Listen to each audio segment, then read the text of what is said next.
नमस्कार प्रिय बंधुगण, एक अत्यंत गुरुत्वपूर्ण वीडियो सहित मु प्रकाश सकदेव आज आपण मानक सामने। आज वीडियोटी बहुत गुरुत्वपूर्ण अटे। आज वीडियोटी हूँ आमर माँ मौसी भौणी मानक उपरे। वीडियोटा टॉपिक हूँ नारी मानकर शुभ और अशुभ लक्षण। मोर उद्देश्य नहीं कहार शुभ अशुभ लक्षण कही क्या मन को व्यथित करवा। उद्देश्य हूँ जदि किसी अशुभ लक्षण आपण पाखे थाए ताहले ताहा परिवार पर क्षतिकारक। माँ मौसी भौणी मान को निवेदन करी से अशुभ लक्षण गुड़िक मु जो शुभ लक्षण गुड़िक कहि ता द्वारा से सबको परिवर्तित करंतु एवं शुभ लक्षण धारण करी एक सुंदर संसार गढ़ंतु। ये टॉपिक आरंभ करने पूर्व समग्र समाज को मु गोटे मेसेज देवी। यत्र नरस्तु पूज्यते रम्यन्ते तत्र देवता, अर्थात जोठारे नारी मानकर पूजन करा जाए, नारी मानकर सम्मान करा जाए, से घरे देवता माने बास करती।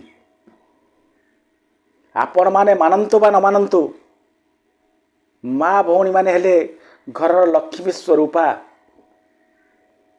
जो घरे नारी पूजन करा जाए, जो घरे नारी मान को सम्मान करा जाए, से घर माँ लक्ष्मी अति प्रिय होता है।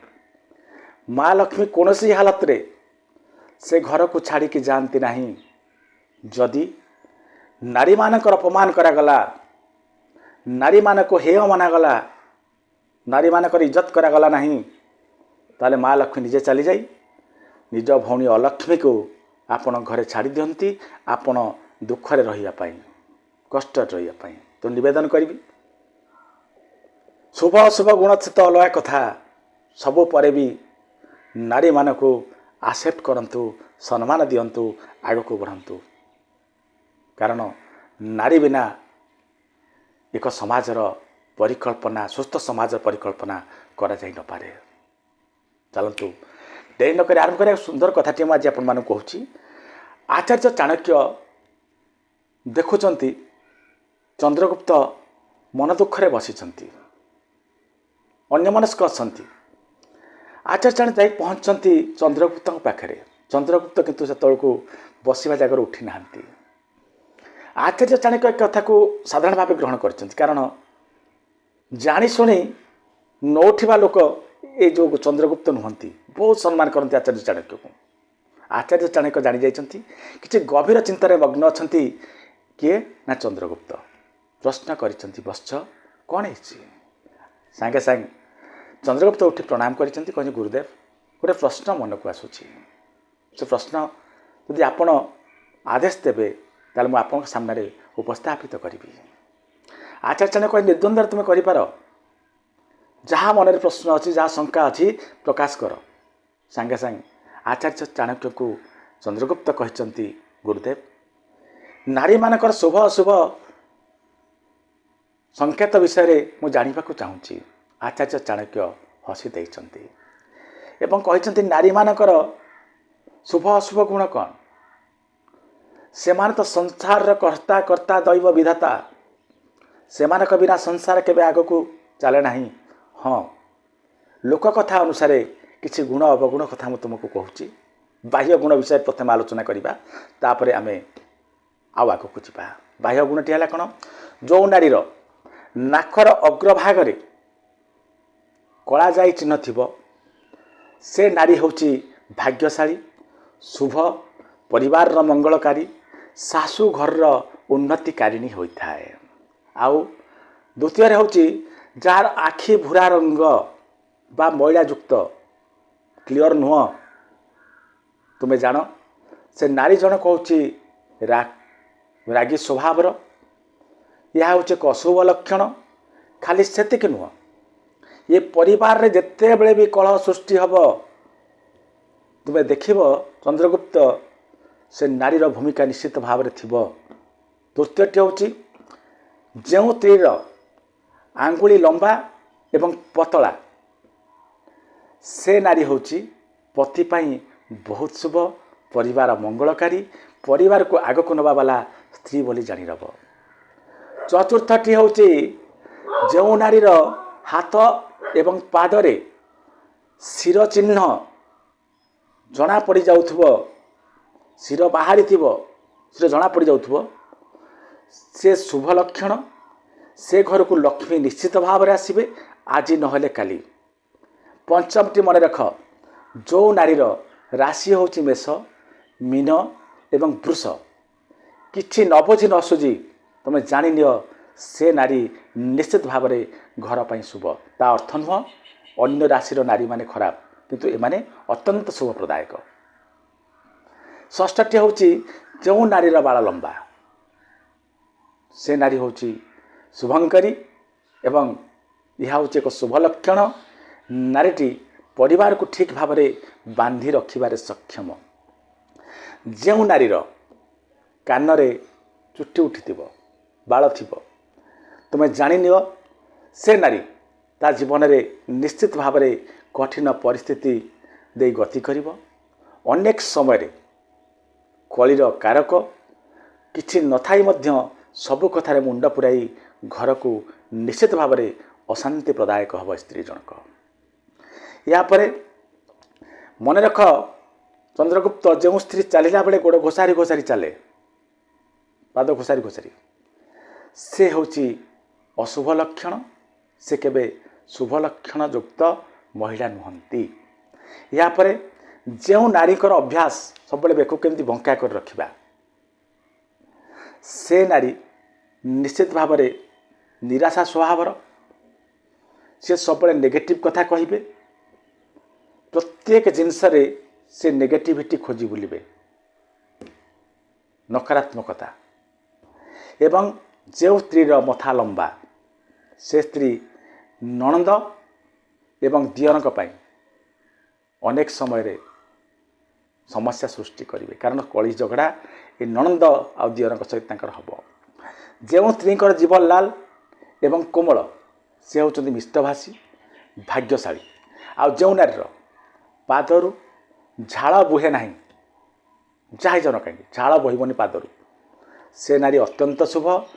ଯାହାର ଓଠ ଉପରେ ନିଶ ଥିବ, ତାହା ତାଙ୍କର ସୁନ୍ଦରତାକୁ ତ ଏକରେ ନଷ୍ଟ କରିବ, ତା ସହିତ ସେ କ'ଣ ହେବ, ପଦକ୍ଷେପ ତାଙ୍କର ଯେଉଁ ନେବେ ସେ ଜୀବନରେ ଛୋଟ ଛୋଟ ପଦକ୍ଷେପ ମାନ ନେବେ ଏବଂ ସ୍ୱାସ୍ଥ୍ୟ ତାଙ୍କର ଭଲ ପ୍ରାୟତଃ ରହିବ ନାହିଁ ଏବଂ ସେ ନିରାଶା ଯୁକ୍ତ ହେବେ। ଏବଂ ଅନେକ ସମୟରେ ଦେଖାଯାଏ ଏହି ନାରୀ ବେଳେବେଳେ ଘର ପାଇଁ ବହୁତ ବଡ଼ ବଡ଼ କାମ କରିଥାନ୍ତି। ଆଉ ଯେଉଁ ସ୍ତ୍ରୀର ଦାନ୍ତ ଟିକେ ଲମ୍ବା, ସେ ହେଉଛନ୍ତି ନିଶ୍ଚିତ ଭାବରେ ରାଣୀ ଭଳି ରହିବେ, ଶାନ୍ତିରେ ରହିବେ, ଭଲରେ ରହିବେ। ଆଉ ଦାନ୍ତ ସମାନ ଯାହାର, ସେମାନେ ତ ସମ୍ପୂର୍ଣ୍ଣ ରୂପେ ଭଲ। ଏହାପରେ ଆଚାର୍ଯ୍ୟ ଚାଣକ୍ୟ ହସି ଦେଇଛନ୍ତି, କହିଲେ ଚନ୍ଦ୍ରଗୁପ୍ତ ଏସବୁ ହେଉଛି ବାହ୍ୟ ଲକ୍ଷଣ। ଏ ବାହ୍ୟ ଲକ୍ଷଣକୁ ସବୁବେଳେ ଭରସା କରାଯାଇ ନପାରେ। ଅନେକ କ୍ଷେତ୍ରରେ ଦେଖାଯାଏ ଏ ଯେଉଁ ଲକ୍ଷଣ ଗୁଡ଼ିକ ମୁଁ କହିଲି, ଶୁଭ ଲକ୍ଷଣ ଥାଇ ମଧ୍ୟ ଅଶୁଭତା ଦେଖାଯାଇଥାଏ। କିନ୍ତୁ ମୁଁ ଆଜି ତୁମକୁ ଯେଉଁ ଲକ୍ଷଣ ବିଷୟରେ କହିବାକୁ ଯାଉଛି, ସେ ଲକ୍ଷଣ ଯେଉଁ ନାରୀ ପାଖରେ ଥିବ ତାହା ନିଶ୍ଚିତ ଶୁଭ। ସେ ଲକ୍ଷଣ ଯାହା ପାଖରେ ନଥିବ ତାହା ହେଉଛି ଅଶୁଭ। ମୁଁ ତୁମକୁ 10ଟି ନାରୀର 10ଟି ଶୁଭ ଲକ୍ଷଣ, 10ଟି ଅଶୁଭ ଲକ୍ଷଣ ବିଷୟରେ କହୁଛି। ଏ 10ଟି ଶୁଭ ଲକ୍ଷଣ ଯାହା ପାଖରେ ଥିବ ସେ ନିଶ୍ଚିତ ଭାବରେ ଆଗକୁ ବଢ଼ିବ, ପରିବାରକୁ ଖୁସି ଦେବ, ଆନନ୍ଦ ଦେବ। ଆଉ ଏ 10ଟି ଅଶୁଭ ଲକ୍ଷଣ ଯାହା ପାଖରେ ଥିବ ସେ ପରିବାରର ଅନିଷ୍ଟକାରିଣୀ ହେବ ଏବଂ ପରିବାରକୁ ନଷ୍ଟ କରିବ। ଜୀବନରେ କେବେ ସେ ଉନ୍ନତି କରିପାରିବ ନାହିଁ। ତେଣୁ ଏହି ନାରୀ ଜଗତକୁ ନିବେଦନ, 10ଟି ଶୁଭ ଲକ୍ଷଣକୁ ମନେ ରଖନ୍ତୁ, ତାକୁ ଆପଣାନ୍ତୁ। 10ଟି ଅଶୁଭ ଲକ୍ଷଣକୁ ମନେ ରଖନ୍ତୁ ଏବଂ ତାକୁ ଜୀବନ ଦୂରାନ୍ତୁ। ଚାଲନ୍ତୁ ଡେରି ନ କରି ଆରମ୍ଭ କରିବା 10 ଶୁଭ ଲକ୍ଷଣ ଆଉ 10 ଅଶୁଭ ଲକ୍ଷଣକୁ। 10ଟି ଶୁଭ ଲକ୍ଷଣ ହେଉଛି, ମୁଁ ଯାହା କହୁଛି ଆଚାର୍ଯ୍ୟ ଚାଣକ୍ୟ କହିଛନ୍ତି, ମୁଁ ଯାହା କହୁଛି ଏହା ହେଉଛି ପୁରାତନ ଲୋକମାନ୍ୟତା ଏବଂ ସାମୁଦ୍ରିକ ଶାସ୍ତ୍ରକୁ ନେଇ। ତେଣୁ ଆକୁ ଅଣଦେଖା କରିବାର ଆବଶ୍ୟକତା ନାହିଁ। ନିଶ୍ଚିତ ଭାବରେ ନାରୀମାନେ ଏ ଜିନିଷକୁ ଜାଣିବା ଦରକାର ଏବଂ ଆଗକୁ ବଢ଼ିବା। ଶୁଭ ଲକ୍ଷଣ କଥା ବର୍ତ୍ତମାନ ଆମେ ଆଲୋଚନା କରୁଛେ। ପ୍ରଥମଟି ହେଉଛି ମଧୁର କଥାବାର୍ତ୍ତା ଏବଂ ମଧୁର ବ୍ୟବହାର। ଯେଉଁ ନାରୀ ପାଖରେ ଅଛି ନିଶ୍ଚିତ ଭାବରେ ତାହା ହେଉଛି ଶୁଭ ଲକ୍ଷଣ ଏବଂ ନିଶ୍ଚିତ ଭାବରେ ସେ ନାରୀ ଜୀବନରେ ଉନ୍ନତି କରିବ। ଦ୍ୱିତୀୟଟି ହେଉଛି ବଡ଼ମାନଙ୍କୁ ସମ୍ମାନ। ଯେଉଁ ନାରୀ ବଡ଼ମାନଙ୍କୁ ସମ୍ମାନ ନ ଦିଏ ଜୀବନରେ ତାର କେବେ ଉନ୍ନତି ହୁଏ ନାହିଁ। ବଡ଼ମାନଙ୍କୁ ସମ୍ମାନ ଦେଉଥିବା ନାରୀ କେବେ ଅସୁବିଧାରେ ପଡ଼େ ନାହିଁ। ଭଗବାନ ନିଶ୍ଚିତ ଭାବରେ ସହାୟତା ପ୍ରଦାନ କରନ୍ତି। ତୃତୀୟଟି ହେଉଛି ଘରର ଶାନ୍ତିକୁ ଗୁରୁତ୍ୱ ଦେବା, ନିଜ ସ୍ୱାର୍ଥକୁ ନୁହଁ। ଘରରେ କ'ଣ କଲେ ଶାନ୍ତି ବଜାୟ ରହିବ, ଯେଉଁ ନାରୀ ତାକୁ ଚିନ୍ତା କରେ ସେ ନମନଯୋଗ୍ୟ ନାରୀ ଏବଂ ଏହା ହେଉଛି ଶୁଭ ଲକ୍ଷଣ। ଚତୁର୍ଥଟି ହେଉଛି ଦୟାଳୁ ମନ। ନାରୀ ହେଇ ଯଦି ଦୟାଳୁ ମନୋବୃତ୍ତି ନାହିଁ ତାହେଲେ ସେ ନାରୀ ପଦବାଚ୍ୟ ନୁହନ୍ତି। କାରଣ ନାରୀ ଶକ୍ତି ନିଶ୍ଚିତ ଭାବରେ ଦୟାଳୁ ସ୍ୱଭାବର ହେବା ଦରକାର ଏବଂ ଦୟାଳୁ ସ୍ୱଭାବ ପାଇଁ ସେ ସମ୍ମାନ ପାଏ। ତେଣୁ ପ୍ରତ୍ୟେକ ନାରୀକୁ ଏହି ଦୟାଳୁ ସ୍ୱଭାବ ନିଜ ଭିତରକୁ ଆଣିବା ଦରକାର। ଯାହା ପାଖରେ ଦୟାଳୁ ଗୁଣ ରହିଛି ନିଶ୍ଚିତ ଭାବରେ ସେ ନାରୀ ହେଉଛି ଶୁଭଙ୍କାରୀ ଏବଂ ଏହା ହେଉଛି ଶୁଭ ସଂକେତ। ଏହାପରେ ପଞ୍ଚମଟି ହେଲା ପରିଶ୍ରମୀ ସ୍ୱଭାବ। ନାରୀଟିଏ ଯଦି ଶୋଇଯାଏ ସମ୍ପୂର୍ଣ୍ଣ ଘର ଶୋଇଯାଏ। ଆପଣମାନେ ଦେଖିବେ ଯେଉଁଦିନ ଘରର ମହିଳା ଉଠିବା ଡେରି ହେବ ସମସ୍ତଙ୍କର ସବୁ କାମ ଲେଟ୍ ହେବା କଥା ହେବ। ତେଣୁ ନାରୀଟିଏ ଯଦି ପରିଶ୍ରମୀ ସ୍ୱଭାବର ହେଲା ସେ ପୁରା ଘରକୁ ପ୍ରେରଣା ଦିଏ ଯେ ତୁମେମାନେ ପରିଶ୍ରମ କର। ତେଣୁ ନାରୀଟିଏ ଯଦି ତା ପାଖରେ ଯଦି ପରିଶ୍ରମୀ ସ୍ୱଭାବ ଅଛି ଧରିନିଅ ଜାଣିନିଅ ନିଶ୍ଚିତ ଭାବରେ ଏହା ହେଉଛି ଏକ ଶୁଭ ସଂକେତ। ଷଷ୍ଠଟି ହେଉଛି ସଂଯମୀ ବ୍ୟବହାର। ନାରୀଟି ପାଖରେ ଯଦି ବ୍ୟବହାରରେ ସଂଯମତା ନ ରହିଲା ତାହେଲେ ଜୀବନ ବୃଥା। ସଂଯମୀ ବ୍ୟବହାର ଯେଉଁ ନାରୀ ପାଖରେ ଅଛି ନିଶ୍ଚିତ ଭାବରେ ଜାଣିନିଅ ଯେ ସେ ନାରୀ ଜଣକ ଶୁଭ ସଂକେତ ଯୁକ୍ତ। ଏହାପରେ ସପ୍ତମଟି ହେଲା ଅତିଥିଙ୍କୁ ସମ୍ମାନ। ନାରୀଟିଏ କେବେ ବି ଚାହେଁ ନାହିଁ ତା ଘରୁ କୌଣସି ଅତିଥି ଅପମାନିତ ହୋଇ ଫେରନ୍ତୁ। ଅତିଥିଙ୍କ ସମ୍ମାନ ନିଶ୍ଚିତ ଭାବରେ ଜଣେ ନାରୀ କରିବା ଦରକାର। ଯେଉଁ ନାରୀ ପାଖରେ ଅତିଥିଙ୍କୁ ସମ୍ମାନ କରିବାର ସ୍ୱଭାବ ଆସିଲା, ଅତିଥି ଦେବ ଭବକୁ ଯିଏ ମାନିଲେ ସେ ନାରୀ ଶୁଭ ସଂକେତ ଯୁକ୍ତ।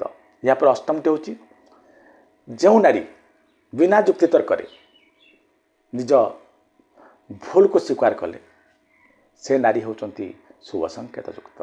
ଆଉ ଯିଏ ଭୁଲ କରି ଝଗଡ଼ାଝାଣ୍ଟି କଲେ, ଭୁଲ କରି ନିଜକୁ ଠିକ୍ ଦେଖାଇବାର ପ୍ରୟାସ କଲେ ସେ ନାରୀ ଅଶୁଭ ସଂକେତ ଯୁକ୍ତ। ଏହାପରେ ନବମଟି ହେଉଛି ସତ୍ୟବାଦୀ ହେବା।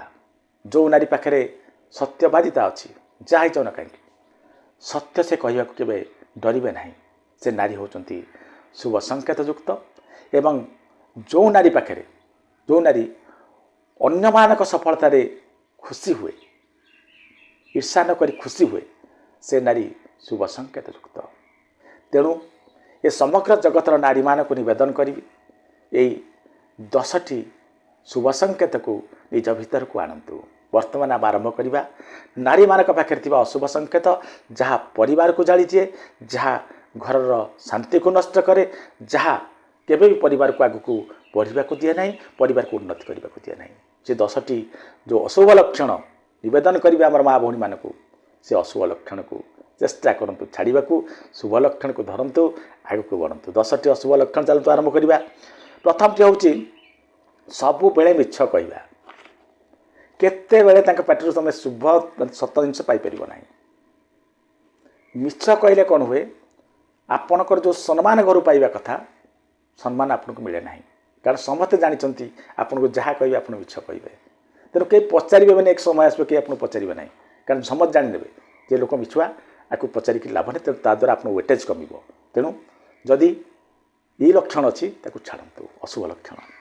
ଦ୍ୱିତୀୟଟି ହେଉଛି ଅତ୍ୟଧିକ କ୍ରୋଧୀ ଆଉ ଅଭିମାନୀ। ଏ ଦୁଇଟି କାରଣ ଗୋଟେ ପରିବାରକୁ ନଷ୍ଟ କରିଛି।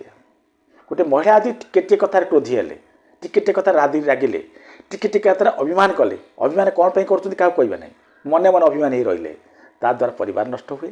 ଯଦି ଆପଣଙ୍କ ପାଖରେ ଏ କ୍ରୋଧୀ ଆଉ ଅଭିମାନୀ ଗୁଣ ଥାଏ ଦୟାକରି ତାକୁ ଛାଡ଼ନ୍ତୁ ଯଦି ପରିବାରର ଉନ୍ନତି ଚାହୁଁଛନ୍ତି। ତୃତୀୟଟି ହେଉଛି ଅନ୍ୟକୁ ଅପମାନ କରିବା। ଏ ନାରୀମାନେ ନିଜକୁ ଠିକ୍ ଦେଖାଇବା ପାଇଁ ନିଜେ ଯେତେବେଳେ ଭୁଲ କରିବେ ସେତେବେଳେ ସାଙ୍ଗେ ସାଙ୍ଗେ ଓକିଲ ବନିଯିବେ। ଆଉ ଅନ୍ୟ ଜଣେ ଭୁଲ କଲା ବେଳକୁ ଏମାନେ ପୁରା ଜଜ୍ ହେଇ ନିଷ୍ପତ୍ତି ଶୁଣାଇଦେବେ।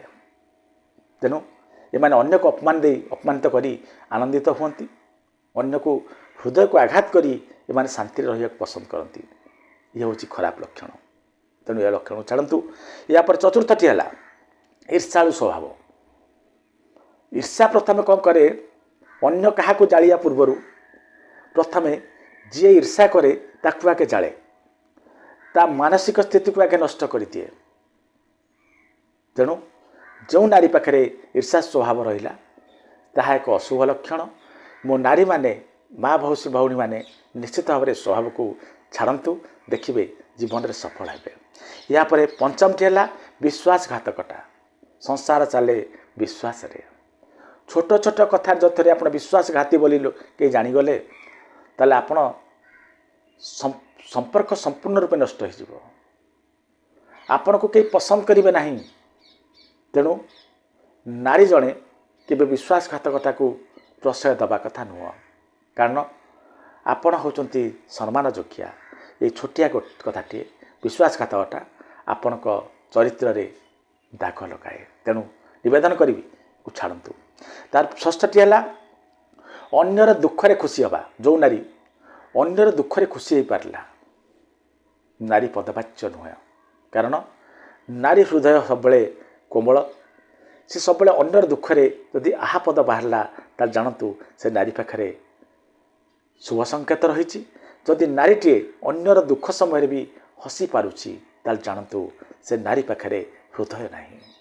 ତେଣୁ ଆପଣ ପାଖରେ ଯଦି ସେ ଗୁଣ ସ୍ୱଭାବ ଥାଏ ଦୟାକରି ତାକୁ ଛାଡ଼ନ୍ତୁ। ଏହାପରେ ସପ୍ତମଟି ହେଲା ଅହଙ୍କାର। ଏ ଅହଙ୍କାରର ଧୂଳି ଯଦି ଲାଗିଗଲା ଆପଣଙ୍କ ହୃଦୟରେ ନା, ଆପଣଙ୍କୁ ବହୁତ କିଛି ଖରାପ କାମ କରାଇଦେବ।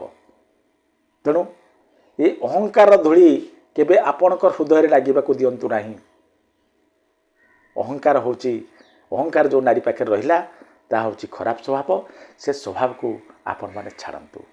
ଏହାପରେ ଅଷ୍ଟମଟି ହେଲା ଦାୟିତ୍ୱରୁ ପଳାୟନ। ଯେତେବେଳେ ଘରର କୌଣସି ପ୍ରୋବ୍ଲେମ୍ ଆସିବ, ତ ଦାୟିତ୍ୱ ପଡ଼ିବ, ଯିଏ ପଳାତକ ସାଜିଲା, ଆଗଭର ହୋଇ କାମ ନ କଲା, ସାମ୍ନାକୁ ନ ଆସିଲା ଆଗଭର ହୋଇ, ସେ ନାରୀ କେବେ ବି ସଂସାର ଭଲରେ ଚଳାଇ ପାରିବ ନାହିଁ। ତେଣୁ ଦାୟିତ୍ୱରୁ ପଳାୟନ କରିବା ନାରୀର ଗୋଟେ ଖରାପ ଲକ୍ଷଣ, ଅଶୁଭ ଲକ୍ଷଣ। ତାକୁ ଆପଣମାନେ ଛାଡ଼ନ୍ତୁ। ନବମଟି ହେଲା ଅନ୍ୟକୁ ଦୋଷ ଦେବା। ଯେଉଁ ନାରୀ ପାଖରେ ପ୍ରତ୍ୟେକ କଥାରେ ଅନ୍ୟକୁ ଦୋଷ ଦେବାର ସ୍ୱଭାବ ରହିଲା, ଦାୟିତ୍ୱବୋଧ ନ ରହିଲା, ସେ ଜୀବନରେ କେବେ ଉନ୍ନତି କରିପାରିବେ ନାହିଁ, ସଂସାରକୁ କେବେ ଠିକ୍ ଢଙ୍ଗରେ ଚଳାଇ ପାରିବେ ନାହିଁ। ତେଣୁ ଅନ୍ୟକୁ ଦୋଷ ଦେବା ହେଉଛି ଏକ ଖରାପ ଲକ୍ଷଣ। ମା ମାଉସୀମାନେ ତାକୁ ଦୟାକରି ଛାଡ଼ନ୍ତୁ ଏବଂ ଆଗକୁ ବଢ଼ନ୍ତୁ। ଏହାପରେ ଦଶମଟି ହେଉଛି ଦୟା ଓ ସମ୍ମାନର ଅଭାବ। ଯେଉଁ ନାରୀ ପାଖରେ ଦୟା ପରବଶତା ନ ରହିଲା, ଅନ୍ୟକୁ ସମ୍ମାନ ଦେବାର ସ୍ୱଭାବ ନ ରହିଲା, ସେ ନାରୀ ଯେଉଁଠିକି ଗଲେ ବି ସେଠି ଶାନ୍ତିରେ ରହିପାରିବେ ନାହିଁ। ଏ ଦୟା ଗୁଣ ନ ରହିବା କିମ୍ବା ସମ୍ମାନ ନ ଦେବା ସ୍ୱଭାବ ଆସିବା, ଏହା ହେଉଛି ଅଶୁଭ ଲକ୍ଷଣ। ନିବେଦନ କରିବି ଏ ଯେଉଁ ଅଶୁଭ ଲକ୍ଷଣ ଗୁଡ଼ିକ ମୁଁ କହିଲି ମୋ ମା ମାଉସୀ ଭଉଣୀମାନେ ଛାଡ଼ନ୍ତୁ ଏବଂ ଯେଉଁ ଭଲ ଗୁଣ ଗୁଡ଼ା କହିଲି, ଶୁଭ ଗୁଣ ଗୁଡ଼ିକ, ଶୁଭ ଲକ୍ଷଣ ଗୁଡ଼ିକ, ତାକୁ ଆପଣମାନେ ନିଜ ଭିତରକୁ ଆଣନ୍ତୁ। ଦେଖିବେ ପରିବାର ଭଲରେ ରହିବ, ସମାଜ ଭଲରେ ରହିବ, ଏ ସଂସାର ଭଲରେ ରହିବ। ରହୁଛି, ନମସ୍କାର।